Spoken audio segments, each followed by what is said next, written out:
आज हम exercise solve करते हैं क्लास 8th की और चैप्टर नंबर 1 की। इसमें देखिए ग्रामर की एक्सरसाइज है, ये फर्स्ट चैप्टर है। सही उत्तर पर सही का निशान लगाना है।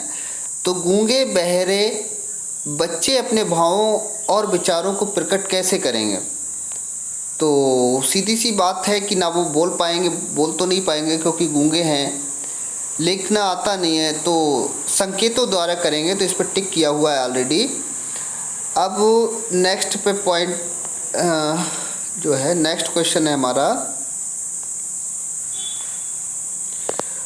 वो है हिंदी दिवस मनाया जाता है। मैंने आपको बताया था कि हिंदी दिवस 14 सितंबर 1949 को हमारे कॉन्स्टिट्यूशन में, हमारे संविधान में इसको राजभाषा के रूप में स्वीकार किया गया था। तो इसको 14 सितंबर को ही हिंदी दिवस मनाते हैं। संपूर्ण भारत की संपर्क भाषा कौन सी है? ये हिंदी है। पंजाबी भाषा किस लिपि में लिखी जाती है? तो इसे गुरमुखी में लिखा जाता है। निम्नलिखित वाक्यों में रिक्त स्थानों की पूर्ति करनी है। देवनागरी लिपि का उद्भव लिपि से हुआ। तो सबसे पुरानी जो लिपि है वो है ब्राह्मी लिपि, और उसी से इसका जो है उद्भव हुआ था। ये बात ध्यान रखने की। संसार में संपूर्ण ज्ञान, विज्ञान और सभ्यता, संस्कृति का आधार क्या है? भाषा है। भाषा के बिना कुछ भी नहीं है। किसी भी भाषा के ज्ञान को संचित कोश को हम साहित्य कहते हैं।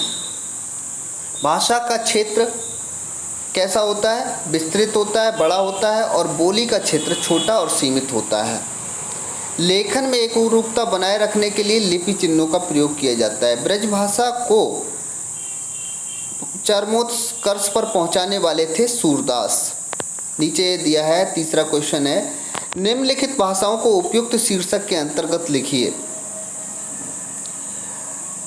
तो यहाँ लिखा हुआ है हेल्प बॉक्स में, बुल्गारियन, सिंधी, अंग्रेजी, हिंदी, उर्दू, पंजाबी, मराठी, जर्मन, नेपाली, अरबी।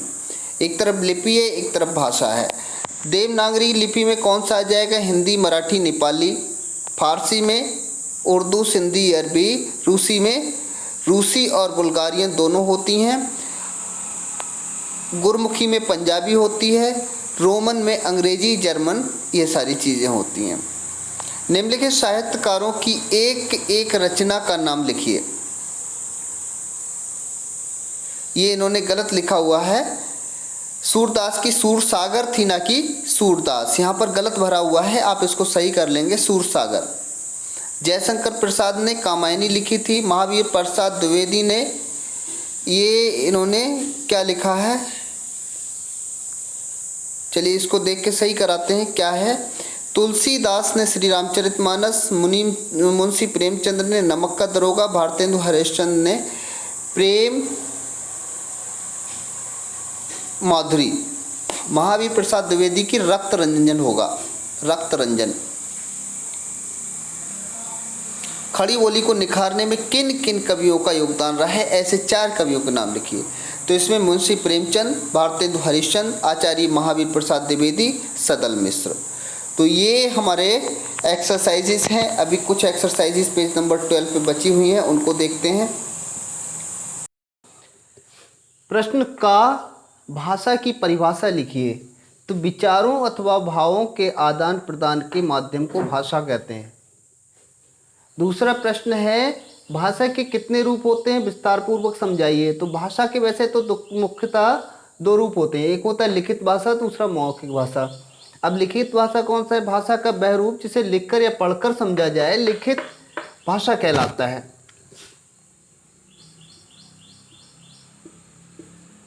जैसे कि पत्र लिखना, अखबार पढ़ना, ये सब लिखित भाषा हैं।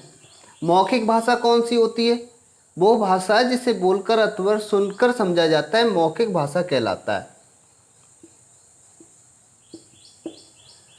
जैसे रेडियो का सुनना, आपस में बातचीत करना, ये सब मौखिक भाषा है। तीसरा एक और होता है जो आपकी बुक्स में नहीं दिया होता है, सांकेतिक भाषा। मैं समझता हूँ उसको भी तीसरे रूप में होना चाहिए, लेकिन चूंकि उसका ज़्यादा प्रयोग नहीं होता, इस वजह से उसको रिटिन में नहीं दिया होता, बस 2 रूप दिखाए जाते हैं। वैसे तीसरा जो है वो सांकेतिक भाषा है। अब प्रश्न का गा है, मौखिक और लिखित भाषा में अंतर स्पष्ट कीजिए। तो ये इस प्रश्न का अगर हम जवाब की बात करते हैं तो ये जो प्रश्न नंबर 2 का उत्तर है, खा का उत्तर है, वही इसमें आएगा।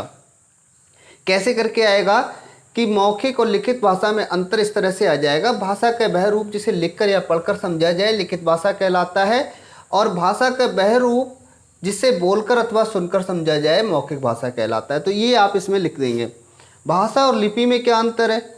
मौखिक ध्वनियों को लिखित रूप में प्रकट करने के लिए निश्चित किए गए चिन्हों को लिपि कहते हैं, जबकि भाषा इन लिपियों के माध्यम से तैयार की गई व्यवस्था है जिससे विचारों का आदान प्रदान किया जाता है। कहने का मतलब है कि लिपि वर्ण हैं, जो अक्षर हैं हमारे वो लिपि होती हैं, और अक्षरों को मिलाकर जो है आगे की जो व्यवस्था होती है वो भाषा होती है। अक्षरों से शब्द बनते हैं, शब्दों से वाक्य बनते हैं, और वाक्यों से भाषा तैयार होती है। नेक्स्ट है व्याकरण किसे कहते हैं? तो व्याकरण वह शास्त्र है जो भाषा के शुद्ध रूप का ज्ञान कराता है। मानक भाषा किसे कहते हैं? समाज के शिष्ट वर्ग द्वारा अपनाया जाने वाला भाषा का व्याकरण रूप ही मानक भाषा कहलाता है। जो कि हम लिखते हैं या टीवी पे सुनते हैं, ये जो है मानक भाषा होती है, उसमें हमारे स्थानीय शब्दों का कम प्रयोग किया जाता है। नेक्स्ट है दाएं से बाएं लिखी जाने वाली 2 भाषाओं के नाम लिखिए। तो उर्दू, अरबी, फारसी, इस तरह की जो भाषाएं हैं ये सब दाएं से बाएं लिखी जाती हैं, और इनकी जो लिपि होती है वो फारसी लिपि होती है। व्याकरण के अंगों का वर्णन कीजिए। इसमें इसके 3 अंग होते हैं, वर्ण विचार, शब्द विचार, वाक्य विचार। वर्ण विचार क्या होता है? वर्ण विचार हम कहते हैं अक्षरों को। सबसे छोटी इकाई जो भाषा की होती है वो अक्षर होती है, चाहे उसे हम वर्ण कहें तो उन्हें एक ही बात होती है। उन अक्षरों को मिलाकर बनते हैं शब्द, और शब्दों को मिला के बनते हैं वाक्य। तो यही 3 अंग इनके होते हैं।